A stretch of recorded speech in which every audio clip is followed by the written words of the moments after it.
Hi everyone.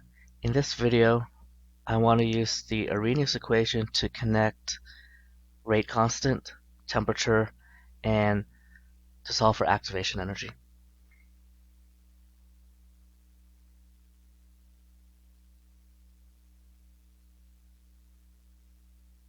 Okay,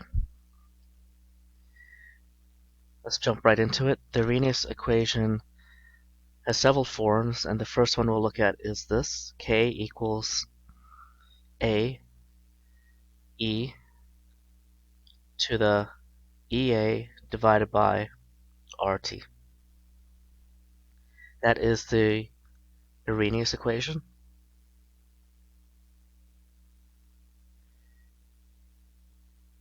And simply what I get from this is that as one increases the temperature, the rate constant goes up, and therefore the rate goes up.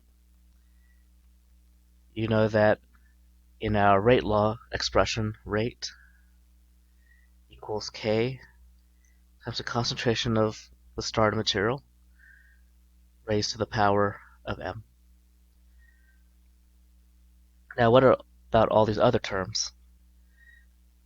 Again, this is the rate constant. You know that the rate constant can have different units.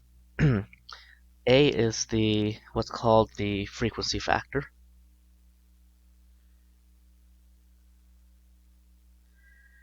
And if a problem is asking you to use the Arrhenius equation in this form, it's likely that you'll be given the frequency factor. E is that button on your calculator. It is what is E? E is the base of the natural logarithm. And let me show you where that is. Right there, E. Then we have activation energy, which I discussed in the previous video. Activation energy. I think we should also put down the units. This activation energy is typically in kilojoules per mole. What that means is that this R has to have kilojoules in it. The R that we're using is 8.314 joules per mole dot K. And then to convert that to kilojoules, 8.314 times 10 to the minus 3 kilojoules per mole dot big K. And obviously, temperature will be in Kelvin. Okay. I think that's all I want to say about that form of the Arrhenius equation. But what one can do is you can take the ln of both sides, take the natural log of both sides, and you can simplify, or you could evaluate the new equation as ln k equals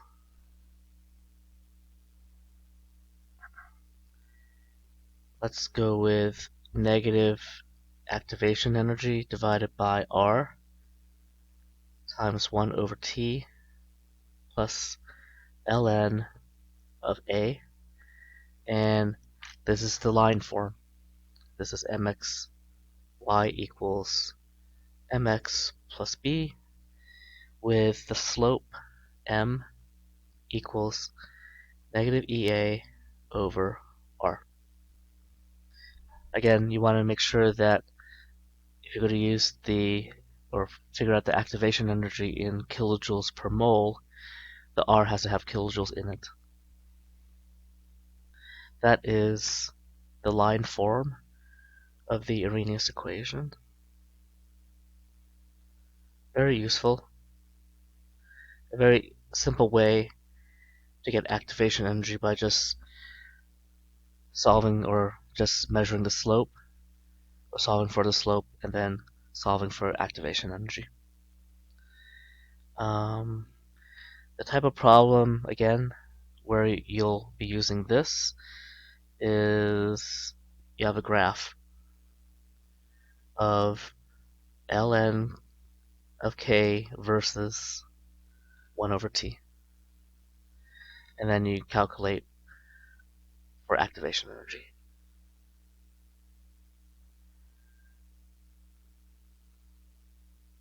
by looking at the slope. Okay.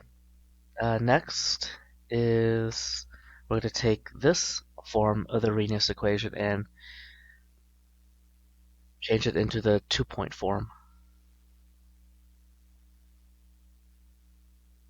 And this is where you want to be very careful.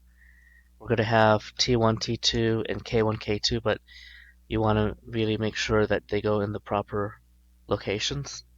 It's ln K1, K2 equals positive EA now over R 1 over T2 minus 1 over T1. Obviously, you would go for this equation if you're given two temperatures and one of the rate constants. You could solve for the other rate constant at the other temperature if you know the activation energy. You notice here in this 2-point form, there's now no frequency factor. We don't have to worry about that. Plugging in the A. That went really fast. Those are the three main equations for the Arrhenius problems that you'll be doing. Yeah.